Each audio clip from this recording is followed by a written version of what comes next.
మరి మోసం చేసే చంద్రబాబు మార్గ రాజకీయం ఎలా ఉంటుందో, రొయ్యకు మీసం బాబుకు మోసం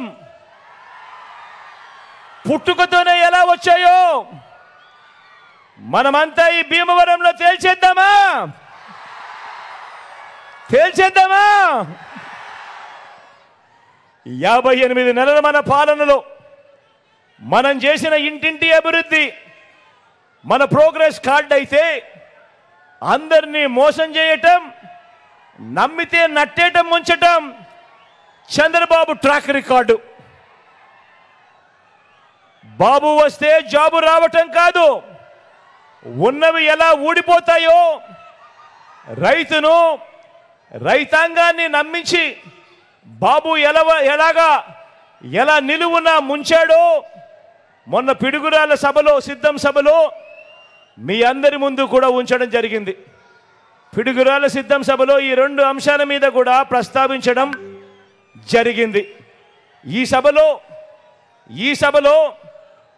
ఇదే టీడీపీ, ఇదే ఎల్లో మీడియా కలిసి చంద్రబాబు గారిని జాకీలతో ఎత్తి, జేసీబీలతో, పొక్లేలతో లేపుతూ చేసే మరో బోగస్ ప్రచారాన్ని, అందులో పచ్చి అబద్ధాల్ని ఈరోజు తేలుద్దామా?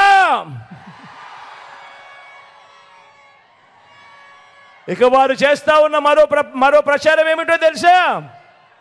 వారు చేస్తా ఉన్న మరో ప్రచారాన్ని, అందులో నిజాల్ని చూద్దాం. ఇది చంద్రబాబుపై ఆయన ఎల్లో మీడియా ఇచ్చే అతిపెద్ద బోగస్ రిపోర్ట్. అదేంటో తెలుసా? చంద్రబాబు పేదలకు, రైతులకు, అక్క చెల్లెమ్మలకు, బడి పిల్లలకు, సామాజిక వర్గాలకు, గ్రామానికి, పౌర సేవలకు, హాస్పిటళ్లకు చేసింది ఏమీ లేదు. కాబట్టి అయినా కూడా తమ బాబు గొప్పవాడని నమ్మించాలంటే ఏం చెయ్యాలి అని వీరంతా కూడా ఆలోచించి, వీరంతా చెప్పేది ఏమిటి?